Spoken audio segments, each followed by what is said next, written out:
In your sports news now, 20 countries booked their places in the third round of the 2018 FIFA World Cup African Zone final qualifying round after the conclusion of the second leg on Tuesday.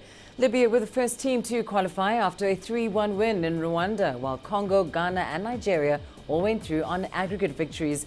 Egypt made the most of Chad's late arrival to win easily 4-0, while Côte d'Ivoire and Tunisia also easily sailed into the third round.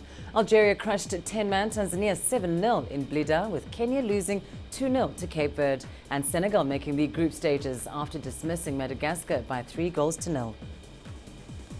A big gift for the Libyan people, because we need, you know what's happening in Libya. Everybody is sad, killing, fighting, so on. So today I believe we gave a